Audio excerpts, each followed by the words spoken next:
Good afternoon once again. So I would like to present to your attention results of our research titled Student-Centered Learning, Teachers' Readiness and Challenges. So before to start, some nice pictures of our country and the city that we come from. And we represent our university, which is QS World ranked, and our faculty, chemistry faculty. So I'm an associate professor of organic chemistry and polymers department. In this particular study, we focus on issues of methodological readiness of academic staff for student-centered learning, which has been recently implemented into the teaching practice at the chemistry faculty of our university. So nowadays, teachers focus on student-centered learning, and which requires introduction of innovative teaching methods, original methods. And in this research, we try to find out are our teachers prepared for implementing innovative teaching and to move from a simple transfer of knowledge as they did before to innovative teaching practice. We developed our own questionnaire in 2 training languages, which included 16 questions. And most of teachers of our department took part in the survey. So 82% of the chemistry faculty took part in our questionnaire. So it was the data collection tool was a Google form. So some brief information about our respondents. Most of the teachers have an academic degree, so 79%. And the most active teachers were teachers with a teaching experience from 15 to 19 years. All teachers from all 4 departments of our faculty took part in the survey, but teachers of organic chemistry and polymers department were the most active ones, and teachers in the position of associate professor also were the most active. They were 32%. So in our survey, first we wanted to find out, are teachers familiar? First of all, are they familiar with innovative teaching method, with student-centered approach, and are they familiar with innovative teaching methods? And it turned out that the most mastered methods are interactive lecture, problem lecture, work in small groups, brainstorming, project-based learning in practical and laboratory classes. And the least mastered methods are creation of concept maps, project-based learning at lectures. And probably it's the most difficult to apply project-based learning at lectures. And we also asked teachers how often do they apply innovative teaching. And it turned out that 63% of them answered that they apply periodically. And only 30% answered that they apply these methods all the time, regularly. And 7% answered that they don't use them at all, so they completely ignore innovative teaching methods. Our next question was how about self-evaluation, how teachers evaluate their methodological readiness for the practical implementation of student-centered learning on a 5-point scale.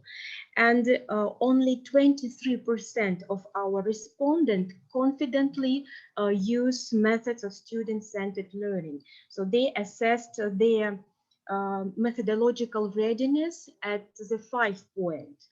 And none of the academic staff declared a complete lack of practical skills in applying student-centered learning. In total, 62% feel confident about their readiness to implement innovative teaching methods. So we estimated their answers at the fourth and at the 5th point. Teachers get their knowledge about innovative teaching methods from different sources, but the most popular ones are internet resources and educational and methodological literature, and the MOOCs are among the least popular ones. When we ask our teachers what is the main incentive or stimulus for them to teach, to implement in the teaching and learning practice innovative teaching methods, they answer that of course, it is desire to comply with modern trends in education, enhance students' creative potential, need for continuous improvement of students and training. But there were those who answered that it's just a need for a successful open lesson, open class, open session.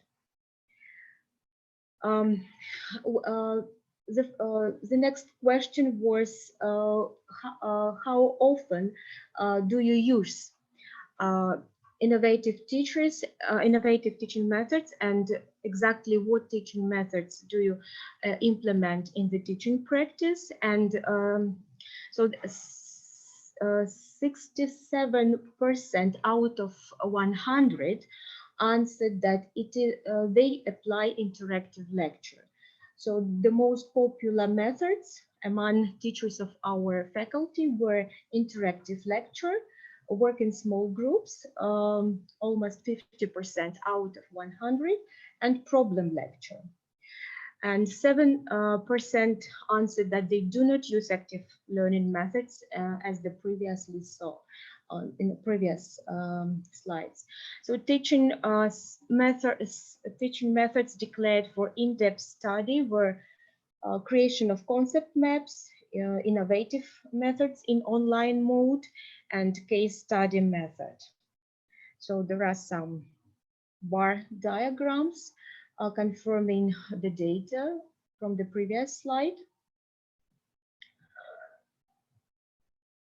One of the questions was how do you assess the innovative teaching methods effectiveness for the assimilation of training material by students? So are these methods effective or not?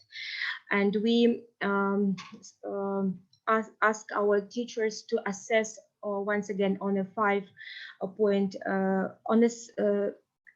on a 10-point scale, and only 5 respondents, which is 12%, considered the efficiency of material assimilation by students to be very high. So on 10, at the 10th point on a 10-point scale, and only 1 respondent noted low efficiency. The majority of the respondents, which is 26%, believe that the effectiveness is average, 5 points on a 10-point scale, which is not very good. So this is a diagram confirming this information. Of course, teachers face some problems when implement a student-centered approach to learning, and 53% out of 100 answered that preparing one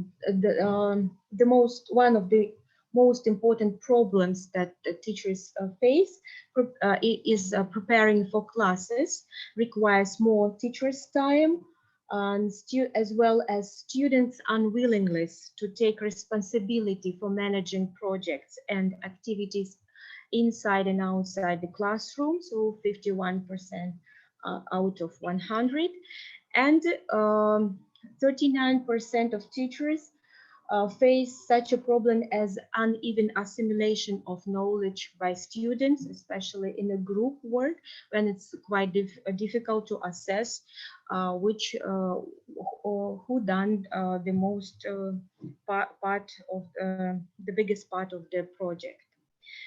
So some once again bar diagram confirming our data.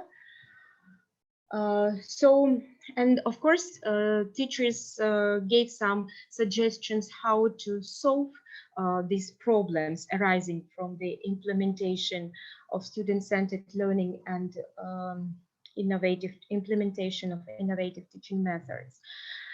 55% out, almost 56% out of 100 answered that achieving greater student activity in acquiring knowledge and skills. So other benefits from the implementation, achieving a better understanding by students, 65%, and development of critical thinking and creativity, 65%.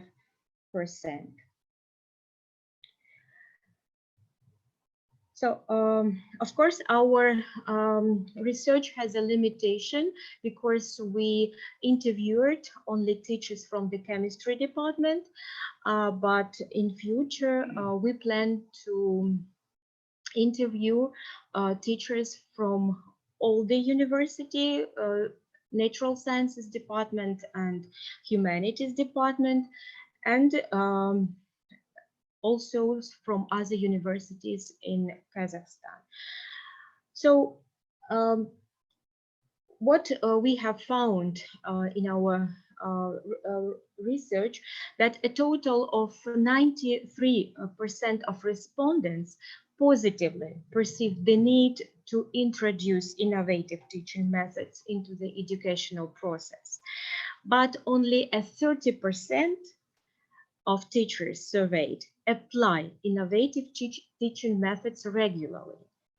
So 93% understands that it's necessary, but only 30% really really use in the classroom. And a total of 23% of teachers evaluated their methodological readiness for the maximum score on a 5-point system, while 40%, the majority, evaluated their readiness at 4 points, which is not so bad. And 37% of teachers would like to take an advanced training course in innovative teaching methods. And the results that we have obtained were discussed at the Academic Council of the Chemistry faculty. And the Academic Council of our faculty developed a number of recommendations to improve the practice of using innovative teaching methods in the chemistry faculty. And also, we would like to conclude that teachers of a modern university should follow innovative trends in education. But at the present stage, it is recommended to combine passive, active, and interactive teaching methods. The choice of teaching methods should be carried out by the teacher. It depends on the lesson content, the purpose, and main objectives of training. So thank you very much for your attention. And if you have any questions,